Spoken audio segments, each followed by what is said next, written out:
নিজেকে ভালো লাগার বিষয়টা আমি উপভোগ করি। অবাক হচ্ছেন?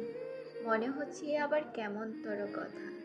সবাই তো নিজেকে পছন্দ করে, কিন্তু এটা মিথ্যে। সবাই যদি নিজেকে পছন্দ করতো, তাহলে এত দুঃখের ছড়াছড়ি থাকতো না আমাদের মাঝে। আমাদের প্রথম সমস্যাই হচ্ছে নিজেকে ভালো লাগে না আমাদের।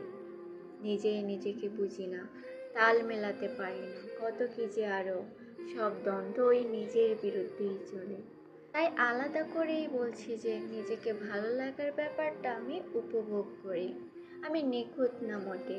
পদভ্যাস মাপতে গেলে ওজন যা হবে তাতে ভালো দিক আড়ালে ডেকে যাওয়ার মতো আছে। কাজ না পারার দক্ষতা, মুখ ফুলিয়ে রাখার রোগ, আরও ভীষণ নাম না জানা বিচ্ছিরি সব রোগে আক্রান্ত।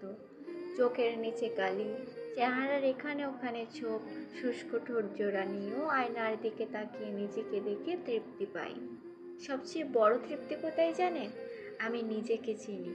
আমাকে দেখা অন্যদের দৃষ্টিকোণ, আমাকে না ভালোবাসা বা আমার সাথে দূরত্ব মেপে চলা মানুষের চোখ দিয়ে আমি নিজেকে বিচার করি না। কারো কাছে ভালো হওয়ার গরজ নেই আমার। কারো প্রিয় হওয়ার জোর আমি নিজের উপর প্রয়োগ করতে যাই না। আমি যতটা পারি নিজেকে ভালোবাসি। বাকি সময় হয়তো কেঁদে কেটে না মুখ লাল করে বসে থাকি ঘরে, কিন্তু আমি আমার ভীষণ পছন্দের শখের বলতে যা বোঝাই নিজের জন্য আমি তা।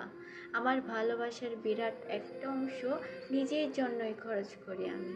তাতে লোকে হাসুক বা দেখুক কার চোখে, আমার জীবন দিব্যি সুখে কাটছে নিজেকে ভালো রেখে।